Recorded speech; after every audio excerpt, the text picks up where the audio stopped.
Mesdames et messieurs, merci à tous de nous rejoindre pour cette session d'information. Ce tragique accident de la circulation impliquant de gros tonnages, communément appelé poids lourd, a fait plus de peur que de mal au carrefour Mouzé. Laurent Désiré Kabila, ex-24 novembre, non loin du mess des officiers de la 12e région militaire. Nous sommes là dans la ville portuaire de Matadi. Heureusement, mis à part quelques dégâts matériels, il n'y a pas eu de victimes, encore moins de blessés.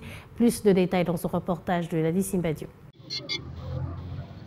Ces véhicules à gros tonnage de marque Volvo F12 en provenance du port international de Matadi et appartenant à un particulier s'est renversé aux environs de 3 h du matin de ce mercredi 7 juin au carrefour Musée Laurent Désiré Kabila ex-24 novembre dans les parages immédiats du mess des officiers de la 12e région militaire au Karinjaf, nous a laissé entendre les jeunes convoyeurs du camion. Selon les témoignages de quelques courriers trouvés sur le lieu du drame, l'accident aurait été provoqué par une défaillance technique survenue à cet essieu de la remorque qui a pivoté alors que les camionneurs prenaient la direction de la route de Kinshasa sur la nationale numéro 1 pour se diriger vers la capitale, destination finale de la marchandise qui transportait ce conteneur.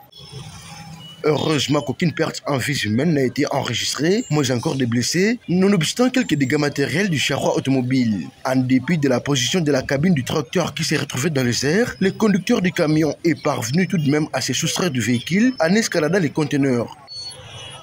La présence de cet engin roulant sur la chaussée a perturbé la fluidité dans la circulation de véhicules pendant tout l'avant-midi. C'est grâce à l'intervention des éléments de la police de circulation routière que la situation semblait être maîtrisée. Cet énième accident de circulation vient relancer le débat sur l'importance du contrôle technique des véhicules, qui est une mesure permanente et obligatoire, mais très souvent foulée au pied par les propriétaires des charrois automobiles.